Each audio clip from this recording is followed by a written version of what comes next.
আমি আরেকজনের নাম স্মরণ করতে চাই, যার সঙ্গে আমি কাজ করেছি, যাকে আমি একজন অসাধারণ মন্ত্রী হিসাবে দেখেছি এবং যিনি গণতন্ত্রের জন্য আন্দোলন করতে গিয়ে তিনি চলে গেছেন, তিনি নেই, এখন তাকে ফাঁসি দেওয়া হয়েছে, মাওলানা মতিউর রহমান নিজামী।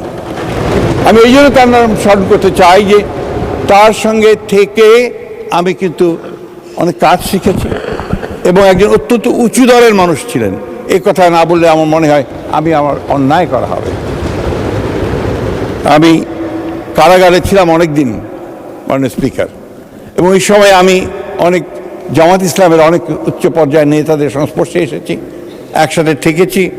আমাদের মীর কাসেম সাহেব, কামরুজ্জামান সাহেব, কাদের মোল্লা সাহেব এবং আজহার ভাই উঠে গেছেন, আজহার ভাই আমাদের সঙ্গে অনেকদিন ছিলেন। আমাদের ব্রিগেডিয়ার হান্নান শাহ, তার নামও আমি মনে করতে চাই, কারণ তিনি লড়াই করেছেন।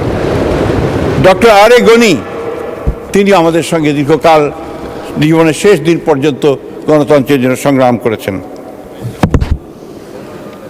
আব্দুল সালাম তালুকদার সাহেব, এই নামগুলো আমি মনে করতে চাই বারবার করে, এই জন্যেই। এছাড়া অনেকে আছেন মাননীয় স্পিকার, যারা গণতন্ত্রের জন্য সংগ্রাম করেছেন, লড়াই করেছেন, প্রাণ দিয়েছেন। আমাদের দেশে বারবার এই দেশের মানুষ লড়াই করেছে, সংগ্রাম করেছে, এবং সেটা হচ্ছে গণতন্ত্রের জন্য সংগ্রাম করেছে, কখনো ভাষার জন্য সংগ্রাম করেছে, এবং কখনো স্বাধীনতার জন্য সংগ্রাম করে লড়াই করে জীবন বাজি রেখে লড়াই করেছে।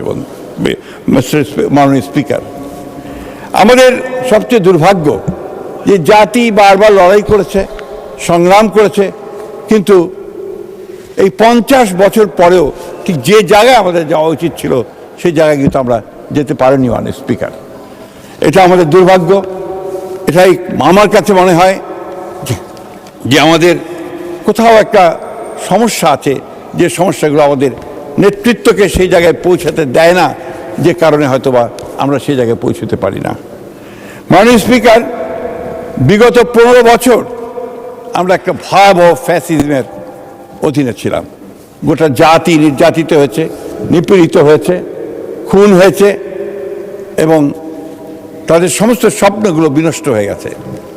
এই ভয়াবহতার মধ্যে আমাদের অর্থনীতি যখন প্রায় খাদে পড়ে গিয়েছিল এবং আমাদের সেই জুলাইয়ের অভ্যুত্থানের পরে যখন নতুন করে আমরা বাঁচার জন্য স্বপ্ন দেখছি, তখন আমাদের নেতা সেই দূর থেকে আমাদেরকে নেতৃত্ব দিয়েছেন। আমরা যখন একটা নির্বাচনের পরে অত্যন্ত সাফল্যের সঙ্গে সরকার গঠন করতে সক্ষম হয়েছি, সেই সরকার সত্যিকার কথা বলতে কি একদম খাদে পড়ে যাওয়া অর্থনীতিকে টেনে তুলে নেওয়ার চেষ্টা করেছে।